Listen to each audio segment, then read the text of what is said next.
Olá, pessoal, tudo bem com vocês? Vamos a mais uma aula de flauta, de instrumento musicalizador flauta doce. Boa noite aos colegas que estão ao vivo, em plena véspera de feriado, né? Tem que agradecer desde já aqui por ter disponibilizado o seu tempinho aí com a gente.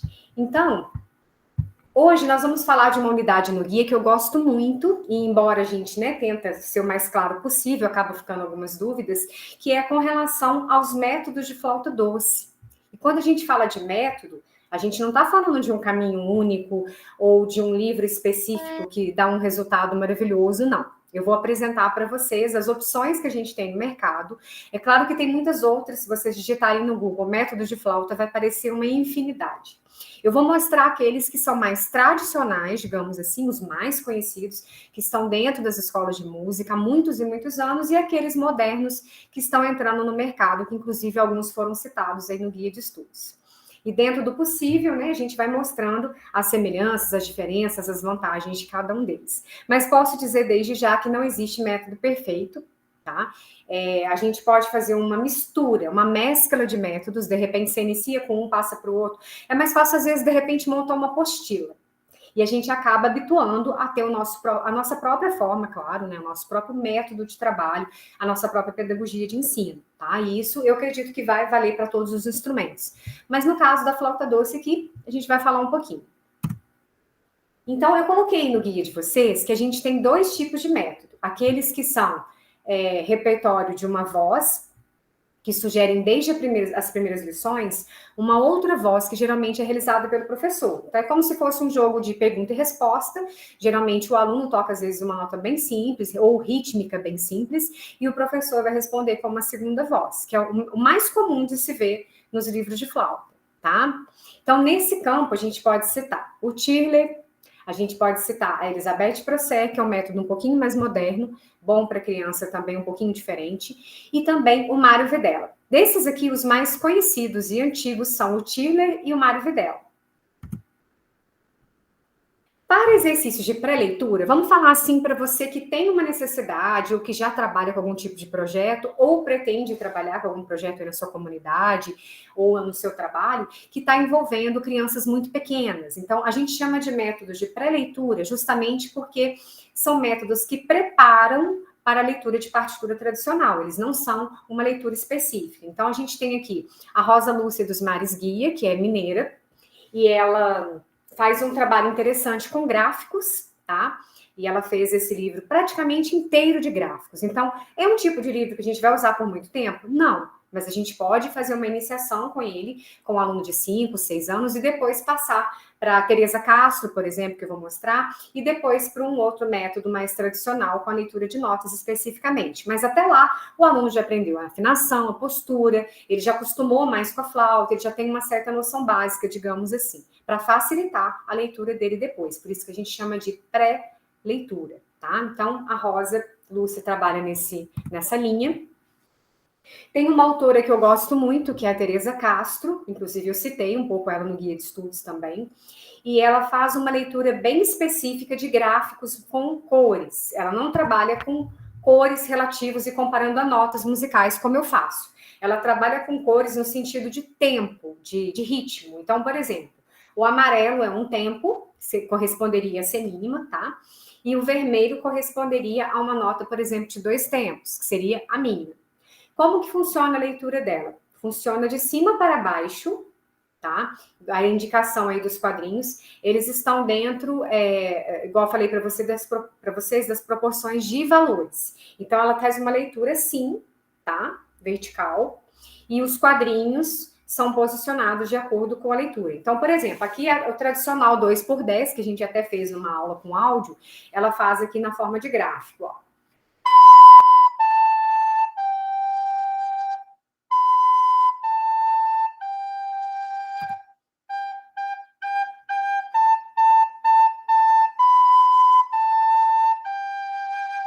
Então, observem que seriam as colcheias, as notas mais curtas, os quadrinhos são menores.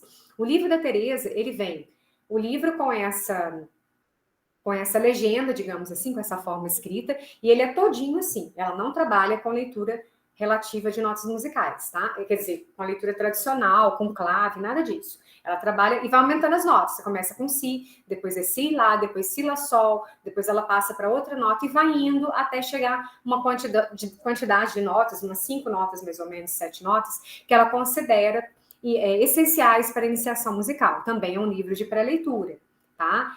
E nesse livro, além de vir as partituras nessa forma aí de legenda, vem também os toquinhos, são toquinhos mesmo de madeira, tá? Com as proporções de tempo aí que vocês estão vendo, menorzinho, o dobro é um tempo, o dobro é de 2 tempos e assim sucessivamente. Então ela vem com tudo. E também vem com o CD, que é a gravação da autora, tocando as músicas, algumas têm, grande parte dessas músicas tem letras, né? Vocês vão perceber que está tudo mais voltado para o folclórico e anônimo por causa dessa questão de direitos autorais. Então a Teresa trabalhou poucas músicas de, digamos assim, de autoria própria, tá? E algumas folclóricas. Que às vezes a gente pergunta por que livro de criança tem tudo música folclórica? Por que não tem uma bossa nova? Por que não tem um ritmo diferente? É por causa dos direitos autorais, as partituras não podem ser utilizadas. E isso dificulta muito para o autor, tá? Vocês podem ver que no livro, às vezes eu coloquei trechos, eu não posso colocar uma partitura completa.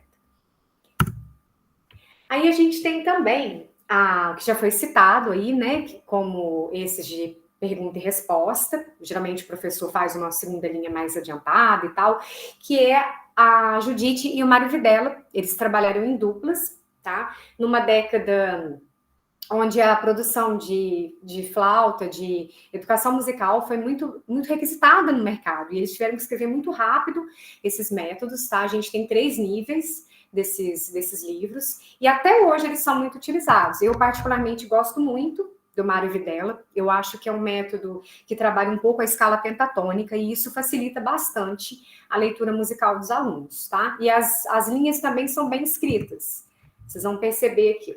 Se vocês observarem, ele também trabalha dentro da linha da percussão, né, como um complemento, aí, caso você queira utilizar, ou trabalhe com turmas coletivas. Então, o aluno faria a linha de cima, né, que seriam só notas básicas, e um aluno mais adiantado, o próprio professor, faria a linha de baixo.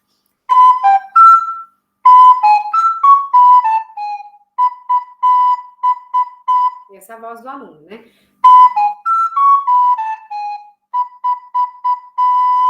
Precisaria ter 2 pessoas tocando, ou 3 pessoas aqui para executar, né? Um no triângulo, ou num bumbo, ou um outro instrumento de percussão.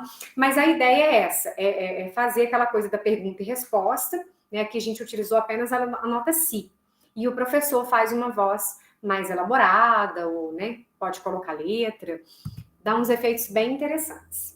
Nesse outro exemplo aqui, a gente já tem uma percussão trabalhada a 2 vozes, para dificultar um pouquinho mais, e ele vem com o mesmo efeito. E aqui também, o que eu acho bem interessante do Mário Videla, é ele colocar títulos como solo, todos. Então, na parte de todos, todo mundo toca junto. Na parte de solo, você pode escolher um aluno. Ele dá uma dinâmica bem interessante para trabalhar a leitura musical. Fora a sua voz, né? Ou a voz de alguém mais adiantado, que seria a segunda, e mais a percussão. Ou seja, todo mundo participa. Dá para dividir a turma, né? Metade faz flauta, a metade é inserida na percussão. A gente consegue fazer efeitos super interessantes. Eu particularmente gosto, não vou dizer que eu uso o livro completo, mas eu uso muita coisa do Mário Videla nesse sentido, porque eu acho ele bem dinâmico na estrutura musical. E desde o início ele já começa a trabalhar a forma musical, se vocês observarem. Às vezes ele trabalha a forma rondó, né? A, B, A, C, A, tudo com melodias muito simples, tá? Isso que eu acho fantástico. Aqui está a capa do Tirley, que a gente acabou de comentar, né? Que está entre os livros, os métodos, né, que trabalham com resposta da voz do professor. Aí aqui, se vocês observarem, o mesmo esquema. A gente tem apenas a nota si na primeira linha, bem simples, né, só para memorizar mesmo. E abaixo temos uma segunda voz. As melodias são, a maioria delas, folclóricas. Por isso que eu falei para vocês que eu sou mais fã do Mário Videla, tá? Acho que dá um efeito mais legal, mas as melodias do Tirley também são bem interessantes. Aí a gente tem também o Mário Mascarenhas. O Mário Mascarenhas é uma é uma questão polêmica, né? Muitos dizem que ele escreveu para flauta só porque estava na época que todo mundo estava escrevendo, na época que a educação musical estava tomando proporção nas escolas e que ele fez um método de baixa qualidade. Algumas pessoas não gostam do Mário Mascarenhas. Eu vou falar da minha opinião, tá? E aí cada um vai, né, vai tirar a sua de acordo com análise dos métodos. O certo seria que todo mundo a gente tivesse uma biblioteca e a gente pudesse abrir todos esses livros e vasculhar. A gente teria uma análise melhor, né? Aqui vai ficar muito sucinto, mas espero que dê para entender um pouquinho. O Mário Mascarenhas é o seguinte, ele trabalha com melodias bem conhecidas e ele faz pequenas adaptações de arranjos para flauta. Então, eu não posso falar mal e falar que eu não gosto do Mário Mascarenhas.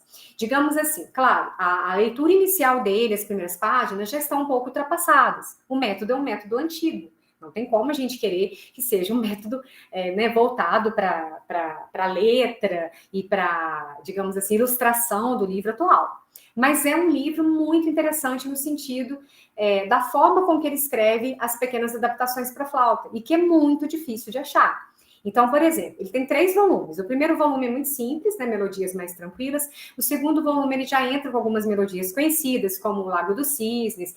Depois ele já vem com o chorinho, por exemplo, Tico Tico no Fubá, adaptado para 2 vozes. Então, assim, eu não posso falar, o Mário Mascarenhas é ruim. Não, não é. Ele tem uma parte muito interessante, que é essa parte, que eu vou mostrar aqui para vocês, que é essa parte de adaptação de arranjos, e é dificílimo achar isso para flauta doce. Vocês vão achar para coral, né, para vários instrumentos, mas para flauta é realmente difícil, né? Essa primeira parte dele aqui, ó, ele trabalha com aquelas partes iniciais, né? Fala sobre linhas suplementares, é como se fosse uma parte meio teórica junto com a flauta. É por isso que tem muita gente que não gosta. Fala das posições, a nomenclatura da flauta, mas é um método bem antigo, tá? Exercício de respiração e inspiração. Aí depois ele fala um pouquinho, uma historinha sobre a língua, da sílaba T. Esse é o primeiro, tá? Se eu mostrar o segundo volume, terceiro volume, é completamente diferente. Então, ele começa num teste por imitação apenas com a nota Si, onde o professor toca, o aluno responde, né? Tem uma pequena resposta. Depois ele faz a confusão da flauta. São letras do autor. Então, não são músicas muito conhecidas no começo. Mas depois, à medida que a gente vai passando para os outros volumes, a gente vai entrar com partes folclóricas, tá? Ele faz um arranjo a 4 vozes de Atirei o Pau no Gato, Entrei na Roda. Eu não posso falar assim, não é útil. É sim, é bem interessante, tá? Tem coisas muito, muito legais. O primeiro volume só que fica um pouquinho para nós hoje, na linguagem atual, parece que deixa a desejar. Mas para a época, eu acho fantástico. Ele trabalha muito ritmo diferente, a lá o Ó Suzana. E o legal desse autor é que ele já trabalha duetos, né? Primeira, segunda voz, depois às vezes ele coloca primeira, segunda e terceira voz. Tudo na flauta soprano, ou seja, tudo nessa flauta. Então acaba que se torna uma coisa bem útil para se trabalhar quando você não tem a oportunidade de trabalhar as outras flautas da família, tá? Então só queria deixar esse parêntese aí, tá? Porque eu sei que tem muitas pessoas que às vezes criticam o método do Mário Mascarenhas, mas eu tô falando o lado super positivo. O arranjo dele de algumas peças conhecidas, Cancan, e outras melodias mais conhecidas, a 2 vozes e 3 vozes, são interessantes e soam harmonicamente muito bem, tá? Falar um pouquinho do Suzuki, né? O Suzuki é um método que, para quem não sabia, né, não é só para violino, tem para flauta também, tem para flauta doce, tem para flauta transversal. É um método muito interessante? Sim, é um método ágil, que dá um resultado grandioso em pouco tempo. Ele utiliza, às vezes, tampar certos orifícios para facilitar ali os dedos do aluno, para não ficar preocupado com muita coisa na iniciação musical. Mas é um método voltado para que a família acompanhe, né? Por isso que a gente vê, no caso principalmente do Japão, a gente vê crianças tão pequenas tocar tão bem, porque a família apoia, ajuda a estudar, faz toda parte daquele contexto, né, de estudos musicais. Mas é um método muito interessante também. Muito legal. Ele trabalha, se a gente observar, ele trabalha com notas graves primeiro, ele trabalha com o Fá sustenido, sai daquela tradição do Si, Lá, Sol de quase todos, de 90%, né, dos livros, e também não é ruim e é bem legal de se conhecer, tá? Aí a gente tem o sopro novo da Yamaha, que eles dão cursos, né, o ano todo de capacitação para profissionais de música, para quem pretende fazer projetos com flauta, né? A Cristal, ela tem todo um cuidado, né, na parte didática, que é excelente. A parte de desenhos não é muito colorido, ele é um método mais cinza mesmo, ele não tem muita cor, como tem a Viviane Beinec, ele não é colorido. Mas é um método interessante no sentido da didática das notas, a sequência das notas e também apresenta CD com os playbacks, tá? Na maioria das vezes, piano, que é típico da Yamaha. Quem tocou o Clarão da Lua pôde ver isso, foi tirado desse método, mas é super interessante. Só o fato de você ter um áudio com flauta para estudar e o playback, eu acho que já facilita muito o caminho aí do educador, o caminho do projetista, né? Vamos falar a verdade. Vai que não tem nenhum instrumento para acompanhar os alunos, pelo menos a gente tem um playback. Eu gosto muito, tá? A qualidade sonora é muito boa, tanto da flauta quanto do piano, muito bem feito. Aqui nós temos o famoso Monkey Meyer, que talvez todo mundo, ou quase todo mundo que já estudou flauta doce passa por ele. É um método alemão, mais puxado, onde ele difere um pouco dos outros que a gente viu anteriormente. Para o Monkey Meyer, ele trabalha sempre, quase que 90% do método dele é assim. A primeira parte, que seria a parte 1 de cada capítulo, ela está voltada para estudos técnicos. Então, se vocês observarem aí nos números, né, 19, 20, 21, até o 25, ele vai trabalhar notas dentro da tessitura da escala de Dó maior. Então, ele trabalha já o compasso composto, se vocês observarem no 23, né? Arpejos.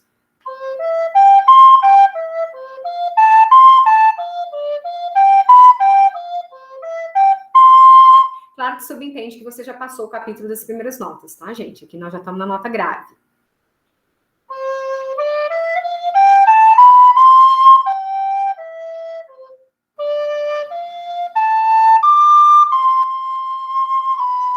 É um método maravilhoso para se trabalhar técnica, para aprimoramento, para leitura de notas. Quase todo mundo estuda por ele. Eu gosto muito, mas não para iniciante, igual eu falei para vocês. Sempre eu trabalho alguma coisa de pré-leitura primeiro, de memorização de notas com os alunos, muito processo imitativo, cifra melódica, para depois inserir. Mas o Monkey Meyer, para um aluno que já é músico, né, que já toca outro instrumento e quer aprimorar um instrumento de sopro, quer ficar melhor na flauta doce, para vocês todos que são músicos, né, que já tocam, já têm os seus instrumentos escolhidos na faculdade, é um método maravilhoso. Você pode pegar ele que tecnicamente você vai ficar excelente. Geralmente, depois dessa primeira página, que é sempre um estudo mais técnico, geralmente está ligado com escalas, né? Ele vai trabalhar escalas e oitavas de notas diferentes.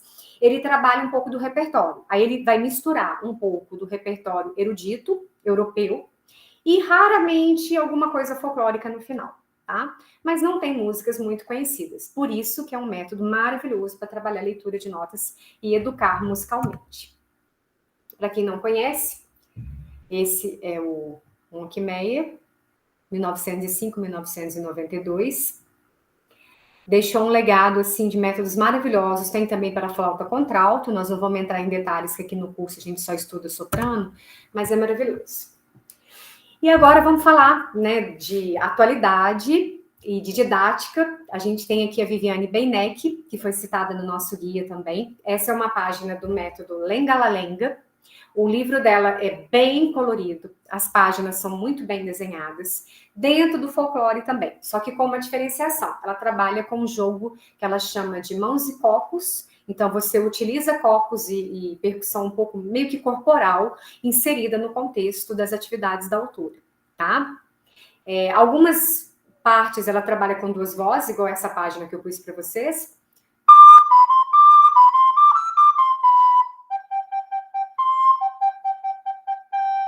Qual que é a parte interessante, né? A parte dos copos, os alunos adoram, é uma coisa bem diferente. Tem alguns arranjos, né, que dá para você fazer a apresentação utilizando tanto a flauta quanto o copo, como esse aí que vocês viram. Vem o CD com as melodias das músicas da autora e também um VCD de jogos que pode ser utilizado no computador. Hoje eu não sei se ela já atualizou isso para outro material, né? Porque tudo vai modernizando, mas o mais antigo dela era isso que vinha, tanto o CD com as músicas quanto também o VCD com os jogos musicais, tá? E a Viviane Beinec, ela não só fez livro, mas ela é uma uma pesquisadora maravilhosa, é uma compositora, e ela faz inúmeros artigos maravilhosos falando da importância da educação musical e da flauta doce para os nossos alunos. Se vocês digitarem o nome dela, vocês vão ver infinitas, tem o blog dela, vocês vão ver o Face, vocês vão ver infinitas publicações mesmo da autora. Vale a pena, é uma referência maravilhosa para a atualidade, né? Que é raro alguém escrever mesmo para flauta doce, e a Viviane trouxe esse trabalho diferenciado. O copo não é novidade, o Palavra Cantada já utilizava isso, mas ela trouxe isso para o campo da flauta doce, e uma legenda específica que ela mesma criou no livro, tá joia? Também ministra cursos, assim como o Sopro Novo. Aí a gente vai falar um pouquinho do método de iniciação musical para jovens e crianças, tá? Dá para usar tanto com criança como para adulto, que é um dos meus favoritos, que é o método Tons, da família do Ed Mota. Eles fizeram playbacks maravilhosos, que a gente já usou alguns aqui na aula ao vivo. Tem um que chama Sambinha, acho que esse aqui até inclusive é. Eu vou colocar só um trechinho para vocês lembrarem qual é. E o interessante dele é que, além de trabalhar notas básicas de uma forma muito interessante, ele tem, para mim, são os playbacks mais bem feitos dos métodos que eu já tive acesso. Pode ser que estou falando isso agora e pode ser que amanhã surja um maravilhoso, muito melhor. Mas os poucos que eu tive a oportunidade de conhecer, realmente, os playbacks são de uma qualidade, assim, eles fizeram estúdio, é como se você estivesse tocando com uma banda. Para mim, de qualidade, não desmerecendo o Sopro Novo da Yamaha, claro, que é outra linha, né? Mas eu gosto demais do método Tons e utilizo ele tanto com tudo. Aluno, terceira idade, criança, todo mundo fica apaixonado nas melodias e nos playbacks, tá? Eu vou tocar só um trechinho desse para vocês verem, de Si Sol Lá. Eu chamo de sambinha dos alunos iniciantes.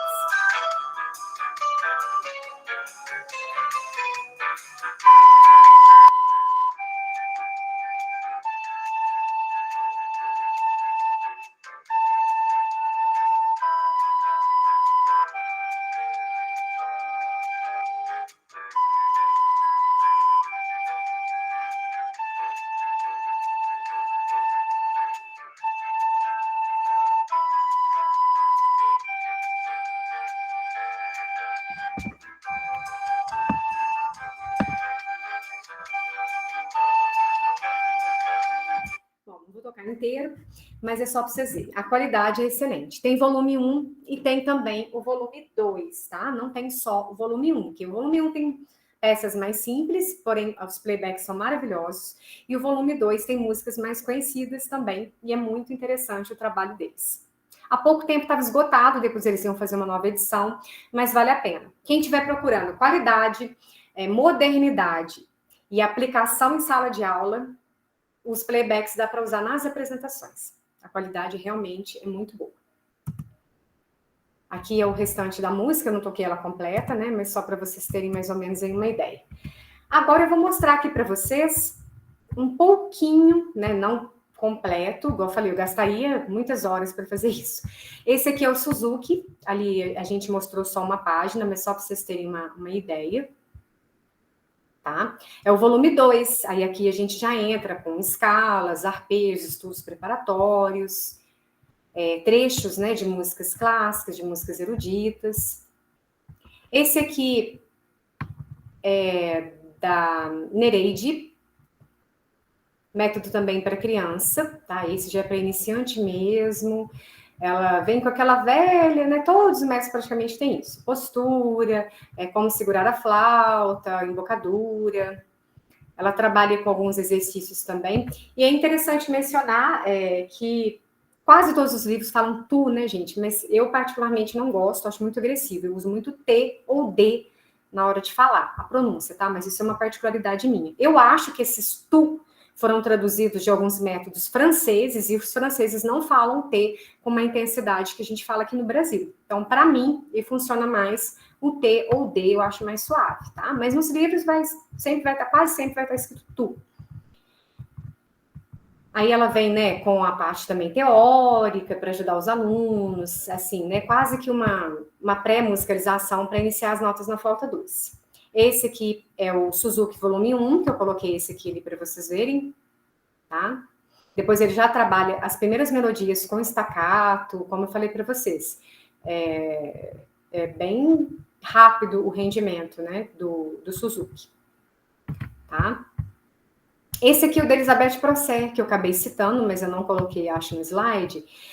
Qual que é a diferença que eu vejo da Elizabeth Procer com os demais? Ela é uma das poucas autoras que inicia com Dó, Lá. Quase todo mundo inicia com Si, Lá, Sol. Ela não. Ela inicia com Dó, Lá. As letras são da própria autora e outras são folclóricas, como sempre, né? Ela já inicia desde o início com duos, tá? Entre o professor e aluno, que tem um papagaio, a coruja. Ela faz Dó, Lá, depois ela já passa para o Ré agudo, também no caráter de diálogo de pergunta e resposta, o que eu acho que facilita bastante, e eu uso ela. Gosto. Depois, né, dessa iniciação pré-leitura, eu passo para Elizabeth Procer, pelo menos com as crianças. Com os adultos, o TONS. Esse aqui é o Sopro Novo, da Yamaha, tá? Como eu falei para você, aqui o Clarão da Lua, né, que a gente fez, ele é um método excelente também, muito bem feito, os playbacks são maravilhosos, tem bastante música conhecida e outros da autoria deles com playbacks muito bem feitos, eu gosto muito. Ela tem o Barcarola, Baixamos a Bahia, é um playback super lindo, assim, dá um efeito muito interessante e também não é muito paradinho, é mais movido, e o piano com boa qualidade, tá? O Mário Mascarenhas eu já mostrei, e também falei do Monkey Meyer, né? Que é a primeira parte, olha lá. Depois que a gente vai indo após a parte técnica, geralmente ele trabalha um pouco de danças, olha lá, o capítulo 3, aí vem contradança, algumas dancinhas no estilo europeu. Mas, enfim, resumindo, como eu falei anteriormente, não existe método pronto, não existe método perfeito, a gente tem que, aos poucos, adaptando para a realidade, para a idade que a gente trabalha e também para aquilo que a gente necessita, tá? Espero que vocês gostem das dicas. Eu vou pausar a gravação, que o pessoal aqui já quer fazer perguntas, e aí eu vou deixar eles fazer sem ficar gravado.